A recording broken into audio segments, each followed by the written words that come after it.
Hey everyone, welcome back to the show. My name is Dan Hafner. Thank you again for joining, or thank you to any new folks who are joining this show for the very first time.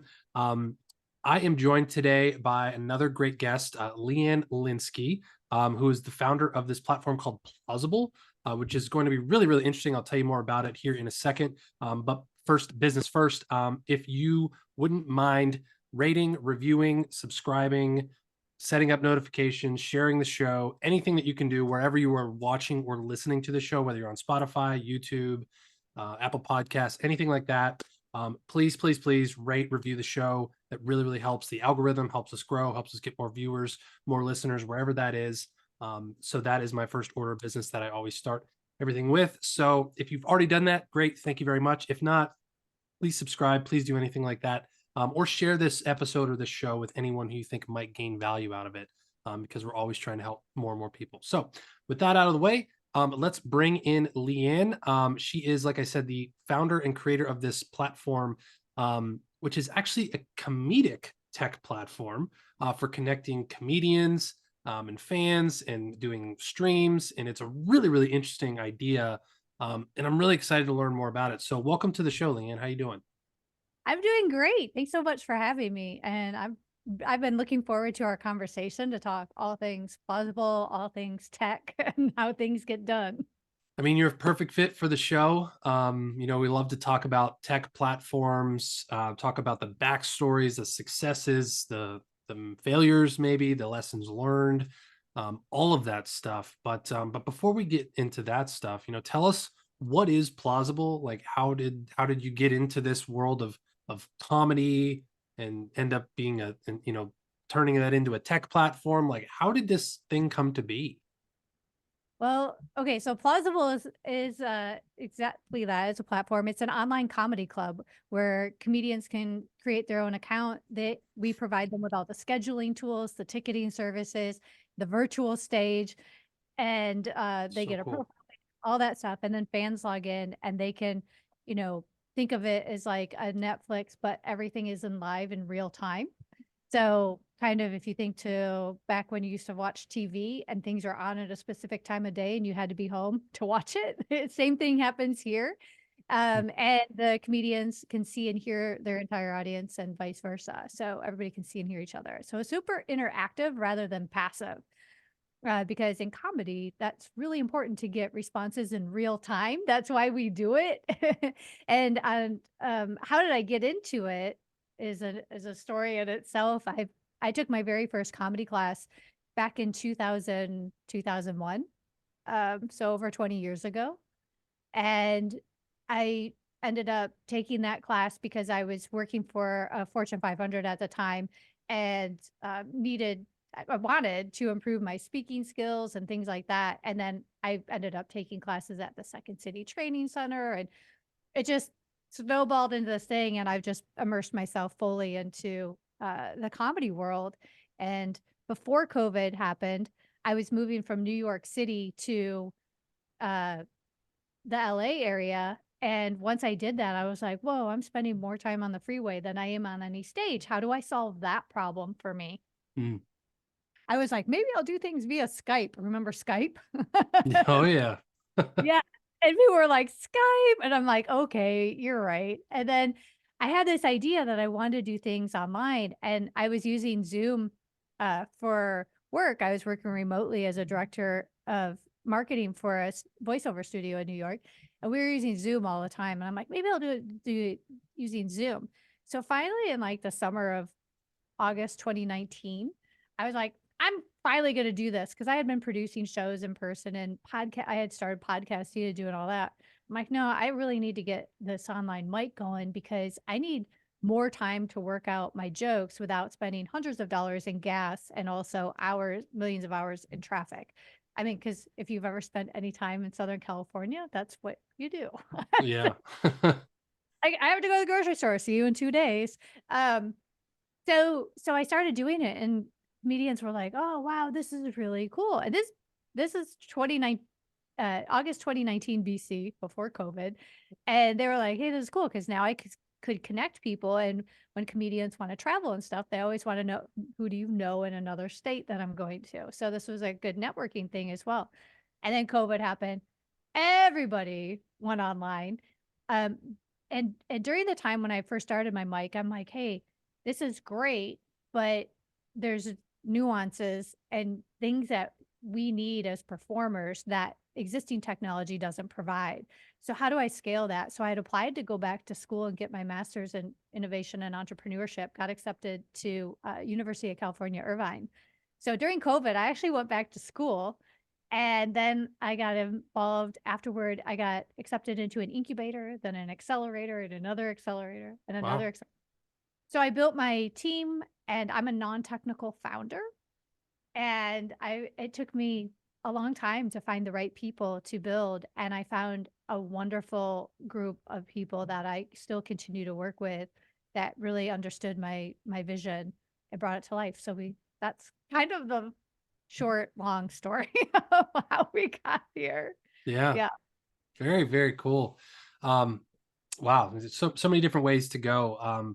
That's a really, really cool and interesting kind of way through. I didn't know that you guys had, went gone through an incubator and all that stuff, like type of stuff. We've talked about, people that have raised funding and stuff like that on the show. Um, but that's interesting. That's a little detour maybe. What did the incubator do for you? How long into this process of launching this did you get into an incubator? How did that help you? What did you come out of it, learning and being able to do? Right. So when I started this, before I went to school, I created my very MVP, my very minimum viable product, which was using existing technologies, and I cobbled and duct taped them all together, if you will, Hmm. to create something that that kind of like streamlined the process for open mics and what we needed, right? So then when I was in school, I experimented with that. I did a lot of research. I did a lot of other things around my demographic and I have a two-sided marketplace essentially. So what do each of those want and need in order to make this work? And based on what I have, what are they getting? What do they want? What are they missing? So, uh, so when I got accepted into the incubator, it was the Wayfinder incubator at UCI. I was what you would call very, very early stage startup because I hadn't built anything, but I had a plan and I had something that showed a proof of concept and people were using it. And so I did that and that's how I got accepted, right? I had to go and I had to pitch and then the incubator process was I can't remember how many months it is. It's like I don't know, 3 months, let's say 12 weeks or something. Uh, I may be wrong. I can't remember. Everything's like a big mess up here, but Yeah. that, um, and then from there, because in an incubator, we get mentor assigned to us. We have access to other resources, people who have expertise in accounting or people who have expertise in pitching and financial forecast and whatever. So I would attend all of these different workshops because each week is kind of like incubators can be, they're structured, but it's kind of a self-service. So you get into it, what you get out of it, what you put into it. If you don't show up and you don't go to the things, you don't network with people, chances are you're not going to get anything out of it. So I showed up to as much as I possibly could and talked to people. And in doing so, a board member from an accelerator, a fairly new accelerator, a Long Beach accelerator, was like, "Hey, you applied, right?" And I'm like, "I'm applying right now," and applied to an accelerator. But that also came with pre-seed funding. So I went through the whole application process, the interview, the pitch, the whole thing, got accepted, which was significant because now I could hire people and build my version of my product. So I thought, okay, I can hire someone tomorrow, but it took a lot longer than anticipated, even though I already knew who my first hire was going to be and that kind of stuff. It took a long time to hire. It took about 6 months to Mm. get a yeah. It's a little tricky, and depending on who you hire, and yeah, there's a lot of things that you don't know until you do it in order to get things moving. But we did that, and then we were able to go into development and build things. And of course, in my mind, that should take a day, but I'm a non-technical founder. So everything is like, oh, that's, takes time. And then, um, so eventually so it took probably 6, 7 months, and a lot of people working on it.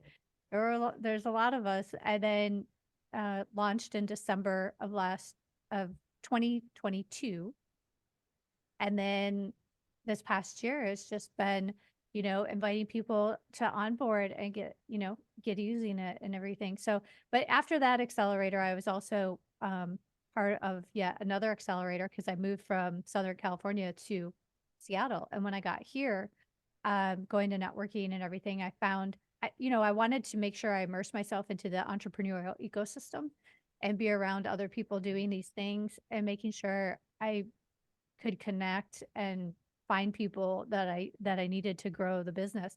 So I met some people with WTIA, which is Washington Technology Industry Association, and they have a founders program that's basically an accelerator. So I applied and I got into that as well. And that was wonderful because again, they're structured, but it's self-serve. Like you have to show up, you have to participate, you have to get things out of it. And so I did all of those things too along the way. Interesting. Okay. No, that's good. That's good to know because I've never been in an incubator or accelerator. I thought about it with my very first project, then I decided not to do that. But no, that's good to remember. It's like, hey, like these are great, vehicles to go faster, obviously, an accelerator. But you got to show up and do the work. It's not like like you said, it's not just like I join this thing and then boom, I take off and go. There's still work involved. So that's very interesting. So let's go back to the platform a little bit. So tell me, like I'm very interested in this because I think when you said that it's like the Netflix now, like like there's shows that start at certain times. It's not like I can just like Netflix, just like put something on at 1 in the morning if I want to, and it's just on. You know what I mean? But I remember they said like back in the day, Game of Thrones like brought back this like network, like this religious, like, hey, this is on at 8 o'clock on Sunday nights, like or whenever it was like that. That's a very interesting like dynamic to bring back. So I'm interested, like, do you see, is there more anticipation, is there more success with that model, meaning that it's like these people have to be there at scheduled times, or is that more of a challenge? I'm interested.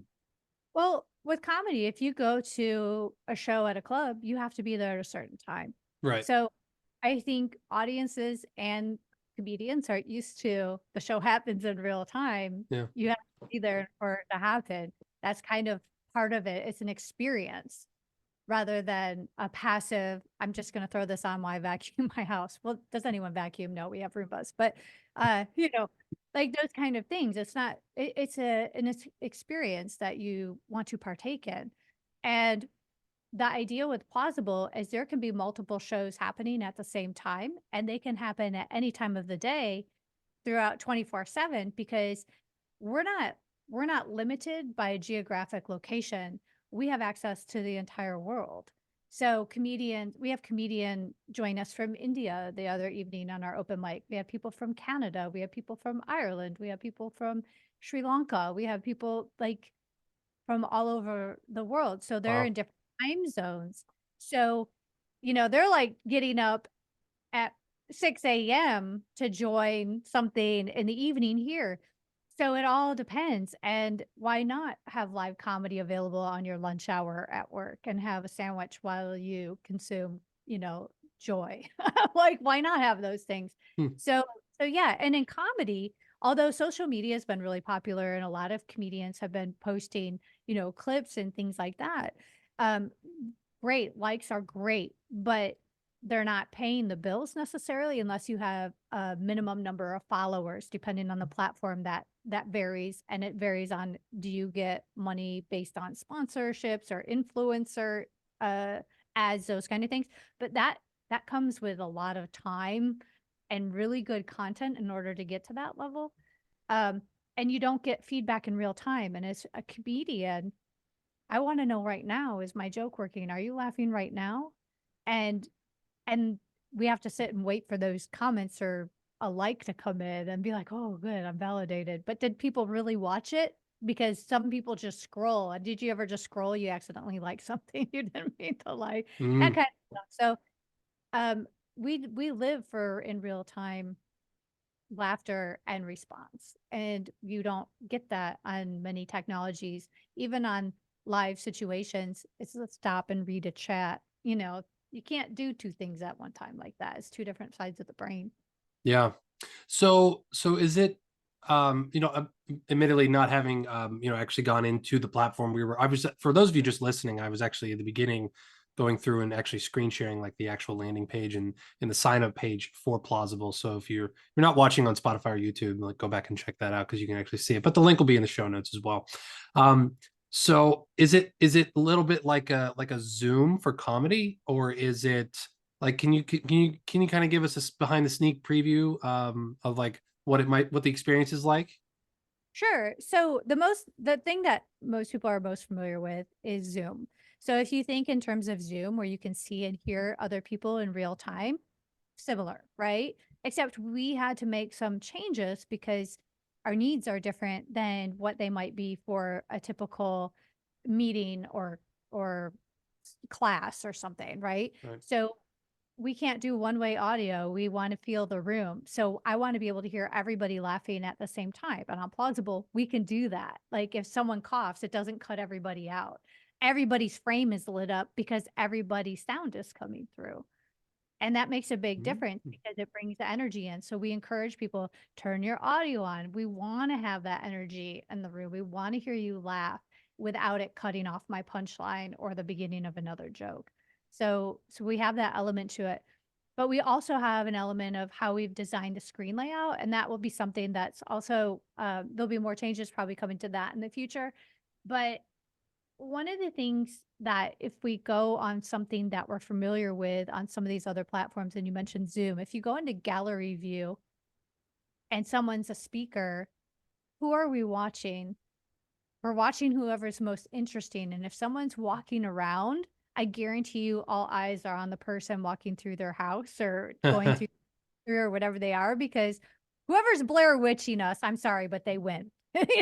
So that's where our eyes go. And whoever has the most interesting thing happen, it's just normal. As a performer, I get that. And so what I wanted to do is make sure the performer has focus and the host has control of the room. So the performer is larger than everybody else and anchored to a specific space on the screen. And then if you go in and you look at your audience, you can carousel through the audience with a wheel on your mouse if you hover over the audience side, Hmm. and then they carousel through. Because if you go into a comedy club and you're sitting in a chair in the third row, how many audience members do you see? You don't see everybody behind you, but you hear them. You don't hear everybody over to the left or the right, but you see only a handful.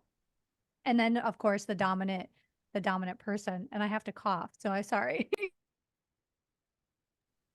But, that's why we created the screen in which we did, so you can pan and scroll, like, if you were to turn your head, you can do that without having to click through to another screen or anything like that, but the person keeps focus of whoever's actually is performing, and people Wow. can be to and from a stage, so the ho audience that person can we call it bringing to the virtual stage. Yeah. Wow, that's really cool. I mean, I kind of think about like I don't know if it's big anymore, but my mind kind of goes to like the Clubhouse type of stuff, but more like but more advanced and definitely with audio and a lot like better features, it seems like. Exactly, Very right? cool.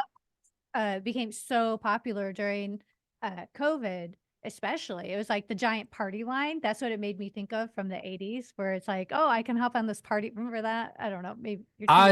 I wasn't around in the 80s, unfortunately. Sorry, I'm a 90s baby, so you can't relate to that one. Sorry. So when we had landlines, uh, I I remember those. I remember those. we had landlines, and then they had this thing where you could do party lines, and you had to pay for it, and you could get all the different. This is before like call waiting, right around that time. Oh, gotcha. Okay.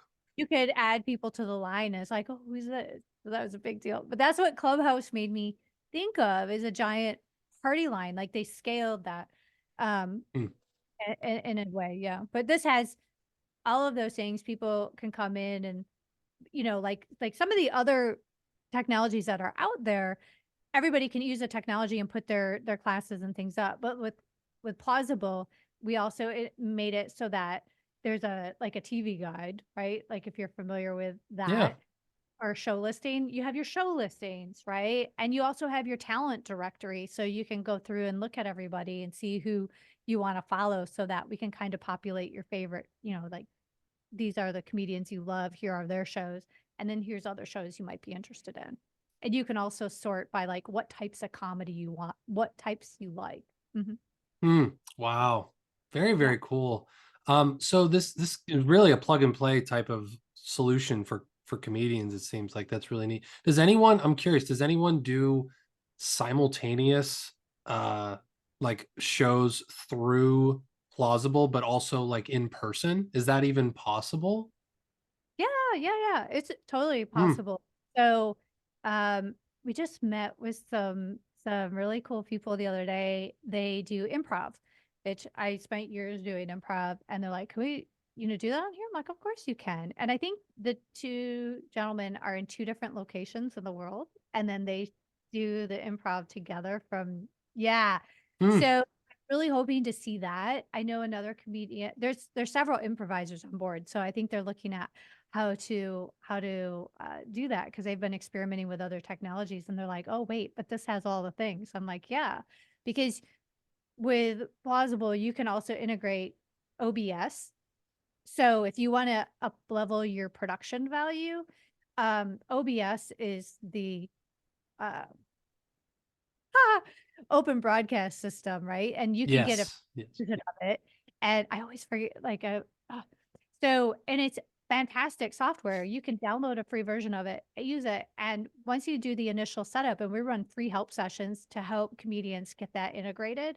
And then once you do that, it's just like a click of a button and you can have your video play behind you. You can do like we have right now, where you have the immersive background. You could do those kind of things. I could play an intro and outro video to my show. I can share screen. I could have sound effects. Like I could do all of those things. So depending on people's tech skills, some people are like, nope, fine with all of this. And I'm like, great. And then other people want to step it up.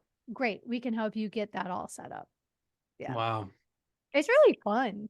It sounds like it. It's very, very exciting.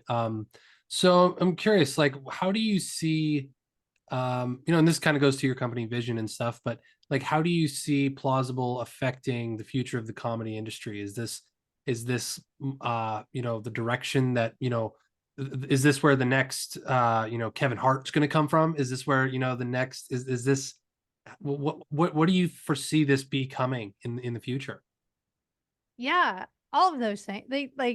I would love to have someone be, I want the comedians, all of my comedians on Plausible to be, I say they're not mine. Um, they're Well, I mean, my it's like community, right? yeah, Yeah. it's like you're their little family. You brought them in. And that they've created such an awesome community on there. And going back to your thing, like have people done things at the same time. They're very conscientious of like, oh, someone else is doing a show at that time. I don't want to do it at the same time. I'll do it right before or right after. That kind of stuff. And they're very Mm. giving to one another, which I just I'm just so impressed. And um, but yeah, I want them to succeed. And that's the other thing with Plausible is that I wanted to kind of flip the business model because a lot of people, if you're not a comedian, you may not know that comedians typically don't make money. And when they do, we don't make a lot of money. So how do we change that so it's not a pay to play system? A lot of times we had to pay to do open mics. We have to, $5 for 5 minutes. We have to barter for our stage time and work for the club and get X number of people to buy tickets and 2 drink minimums in order to get that many minutes of stage time. And even as you move up in the ranks, you get a flat fee, and sometimes you get a burger and a beer. It's not sustainable for a living necessarily until you get to a certain level. And there are people who do that, but we want to make it even more equitable and democratize it even more. So that's why, like with our ticketing services, even if you sell $1, you're making the majority of that ticket revenue, right away. There's no minimum requirement. There's no, once you hit this bar, you have then we'll, give you a little something. No, if you're Mm. out there, hustling, like, of course, if one person comes and buys a ticket, we do a split at the door. And that doesn't a split at the door typically doesn't happen unless you're a bigger name, you know. And so I kind of got away from your question a bit, but yeah, That's okay. there's all of these ways that our community can kind of come together, and by everybody creating a free account, then what I do as the club, if you will, the tech platform, is I share about what you're doing in our newsletters to all the fans on our platform, not just your fans, but everybody's fans. And then their fans hear about this and their fans hear about this. So it gives everybody an opportunity to grow their fan base on a different level, because a lot of times clubs will only promote the bigger known names, which makes sense. And what if you're not known, but you're doing something really cool? People should know about that too. Yeah, I can definitely see like a. Do you have any like cool success stories of anyone like shooting to stardom or anything through the platform yet or anything? Uh, no, I have really cool people who have done other things that have come to Plausible, and so I feel like we're still really young, Okay. and like people are, and the comedians are like getting their feet wet in the tech, going, "What can I do with this? How can I, how can I do something different? How can I get creative?" So we've had people come in and obviously do mics. There's been a lot of mics as people are get familiar, and then they're like, "Oh, okay." Oh, wait, I could do shows? Yeah. So now they're doing shows. And it's like, wait, I don't have to do just this kind of show. So we have people experimenting with podcast. So if people who have a large podcast following, like, come do a VIP session, let your fans know they can be in the room during a recording. You could do a Q&A with them. It changes the vibe of the room. You could sell tickets to it. So monetize your podcast, Mm. record it on Plausible, then download and distribute, start earning money sooner here, and it doesn't take away from anything you're already doing. And the same with, like, there's um comedians doing fundraisers for their favorite charities, which is really cool. So people are doing that. And then, like, another comedian out of Canada, there are no late night shows in Canada on TV that come from there. They've had a few, but they didn't last. Mm. And so this comedian, Kelly Zamnikis, she is starting a midweek late night show, and that's coming in February. And she's has her first chair, the band director, who is the Velvet Duke. So she has a musician, and then she has her first guest already picked out, which is a comedian out of Montreal, Monica Hamburg. And they're doing their first show. It will be like 30 minutes, and they're selling tickets at only $5. I mean, that's less than a coffee. So that's pretty I'm excited to see what she does. Now, a little bit about Kelly. She's been doing comedy for I just talked to her the other day and interviewed her. She's been doing comedy for about 8 years, but she decided she was gonna do a documentary. She wanted to do a documentary about the 9/11 first responders. She's in Canada, and I wrote there'll be an article about it on Plausible's blog, but she was watching Jon Stewart and learned about it a lot about it during there, and she's like, "In Canada, we didn't hear as much about it," and she's like, "I thought we should do a documentary." And so she reached out to, I think it was John Fiel, and he was like, "Yeah." She ended up producing No Responders Left Behind with Jon Stewart that just came out on streaming services. Like, Mm. she's a go-getter, and I look at people like this and talent like this that's coming onto Plausible, that maybe you don't know her name, but she's amazing and she's doing really cool things. So there are hundreds of comedians on Plausible, and now as these comics are like, "Oh, I have the freedom to do this." That now they're just starting. I'm seeing more of producing. Very cool. Very cool. Um, so this is really interesting. I didn't plan on asking you this, but it's very cool that you have this idea, right? And then you did the work required and all this type of stuff. We've actually talked less about the technical aspects, which is what I usually talk about. It's just because I'm so interested in this platform. But you go on and you build this thing, right? And what's crazy is you're just talking about this, what you just talked about, all these people that come on and they get their feet wet or whatever. And then it's like a light bulb goes off, or they see something and they're like, oh, what if I could do it this way? Right. Because at the end of the day, a directory and marketplace is kind of like this, where there's multiple pieces of talent. There's always going to be flooding, and you still have to do different things to stand out as a content creator, because it's not just you're the showcase, right? It's not just built for one person, right? So um like so I guess my question that I'm getting to is, could you even foresee all of the potential, business opportunities, revenue opportunities, offshoot opportunities when you first built this, right? Because it seemed like you said, like, you were stuck in traffic, you just needed a way to get more mic time than windshield time, right? Yeah. But now there's just all these externalities that you've built in this whole ecosystem of something that, I mean, some of these ideas have probably cropped up in the last couple of months. You know what I mean? Like, so it's like, can you, like, how do you continue that? Like, how does that innovation work? Is it just through seeing what people do on the platform? Is it through direct communication with them? Like, once you've reached this level of, like, I got some people in here doing some things, what do you have a process? Do you have an idea of, like, how you go through that and kind of get different ideas to improve the platform, or to bring on new features or do different things at all? Yeah. So I spend a lot of time. Um, some people may be like, "Oh, you spend too many times with your users." I find I it, don't think and that's possible. I agree with you 100%. It's impossible. I they are everything, and they're the reason I did this, right? I Mhm. mean, I did it initially because I meet my issue, but my issue is their issue, and their issues are my issue. Yeah. So, I think I learn the most from watching them and hearing them and listening. And I make a point of, especially with UX design, like we're going to be making some changes and everything. Again, it's never done. It's a work in process, Yeah. uh, always. And I think that with anything, even in art, like things aren't done. It's constantly evolving. And that's just part of the journey. But to your point, how do I come up with these use cases of what this could be used for? A lot of it, this is all I think about 24/7. And I'm like, oh, if I had this, then I could do this. If this, then that.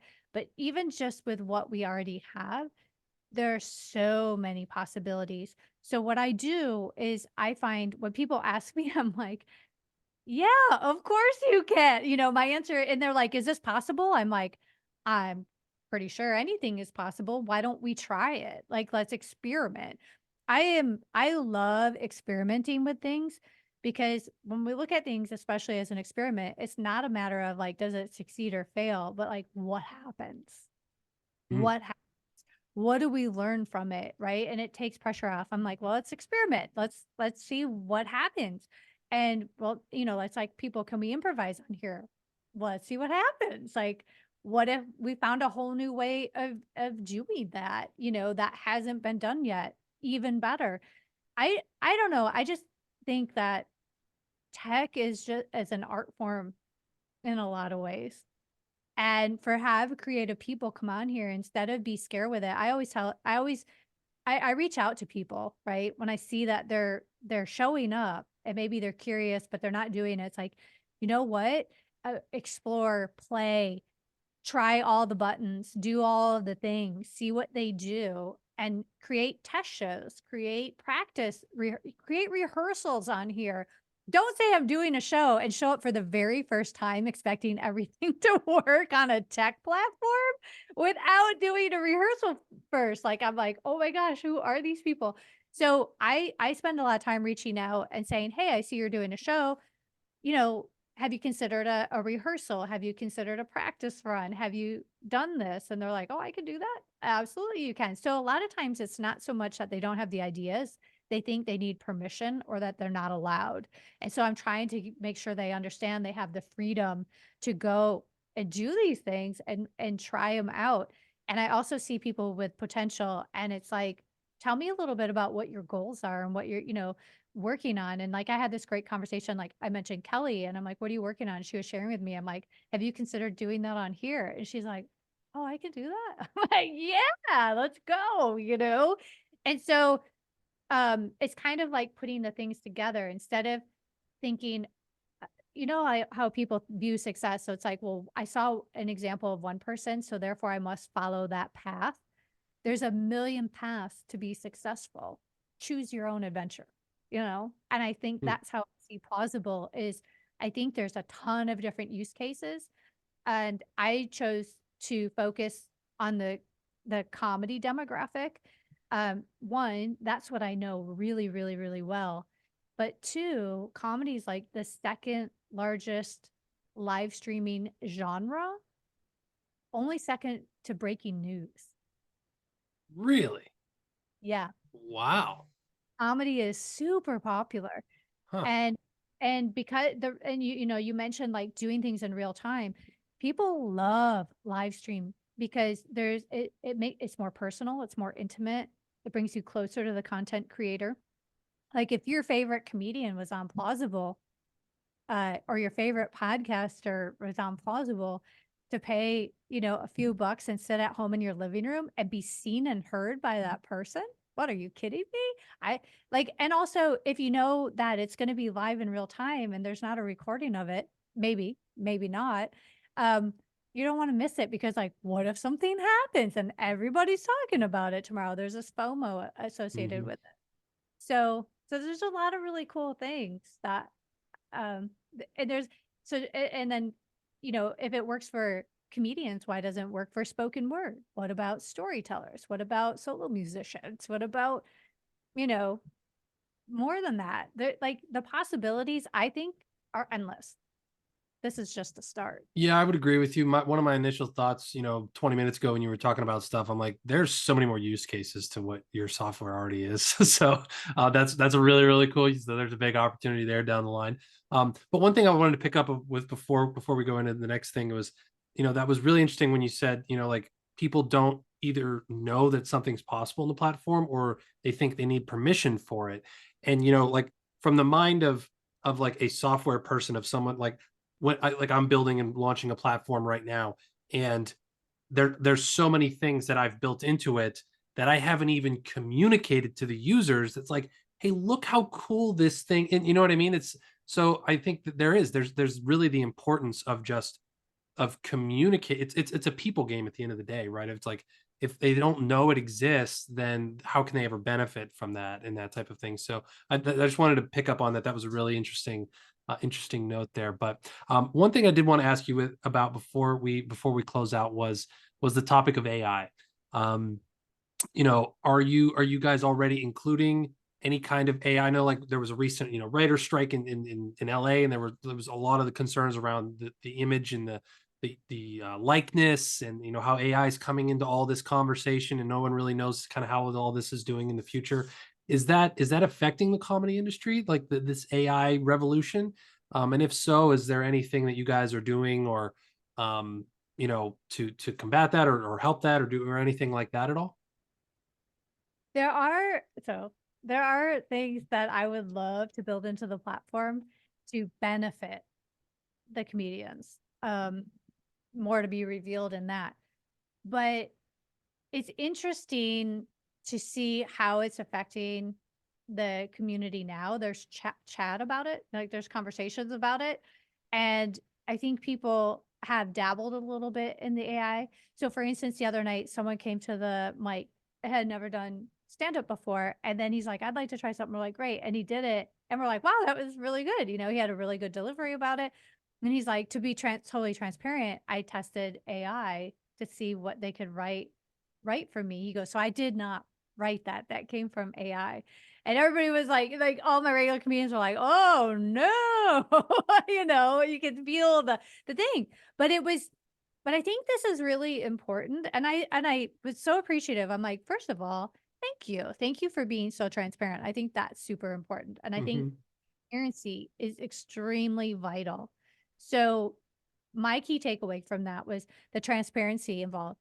Number two, the jokes, I AI is designed, it's only going to get better, right? Like the learning models and everything, the more data that they have, the better they become, right?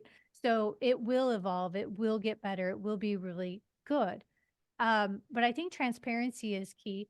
I also think how a- it's like with a lot of tools out there, um, they can, it's like with responsibility comes with power comes great responsibility, Mhm. right? So we have these things, but we have to be responsible as humans and how we implement and how we go about doing them. And I think they can be used for good. There's always that element of people who won't do that, you know. Yeah, it's very interesting. Very, very interesting. All right. Well, I think that's going to be a wrap on this. This has been a really, really interesting conversation. Like I said, we didn't really dive super deep into the tech pieces of it. But this was really just cool to just kind of see your kind of whole journey with this, how it, you just provided a lot of good nuggets of wisdom. So really, really appreciate that, Leanne. Thank you so much. Well, thanks so much. And thanks so much for the genuine interest and the great questions. I really enjoyed this conversation. Thank Yeah. you. Yeah, absolutely. I think this would be good for any of you guys listening to you know, again, we've this is you're not the first marketplace or anything like we've interviewed, so there's definitely some common themes if for those of you who listen throughout all these and are loyal listeners, you can definitely see I'm picking up on threads of the same things as well. Which is also awesome because, like I said, I'm in the process of launching my own thing. So, kind of documenting these, it's really kind of a front row seat to learn from people like you. So this has been really fun. So awesome. Thank you so much, Leanne. So for those of you listening or watching, you can check out Plausible. It's PALU ZZABLE.com. It's plausible.com. Highly recommend it. I've been checking it out. Definitely going to sign up for it. I'm not a comedian. I was going to say comedic, but I knew that wasn't the right word. I'm not a comedian. I feel like I could be. Everyone's always said I should give it a go. I don't know if I'm that funny. I'm definitely quirky and weird type of guy. But I don't know if I could. Who knows? Maybe in the future. Um, Yeah. but we'll see. So, That was all right, Leanne. Anything else to add before we go?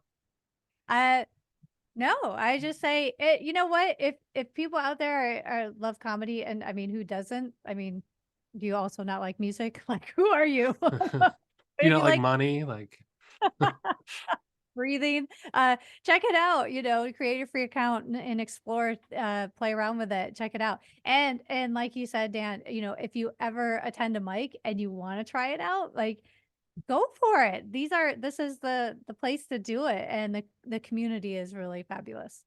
yeah. Do you guys have like an amateur night or anything like new beginners night or anything like that? That'd be a good idea. Like you go to, you're gonna be welcome at. Yeah. Very cool. Very cool. Awesome. All right, guys. Well, that's going to be a wrap for this. Thank you so much, Leanne, for coming on. Check it out again. It's in the show notes as well, but plausible.com, PALUZZABLE.com.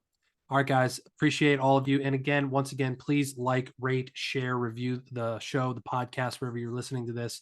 Really, really appreciate it. Share this with anyone you think might be interested in Plausible or interested in listening to this. Really appreciate you.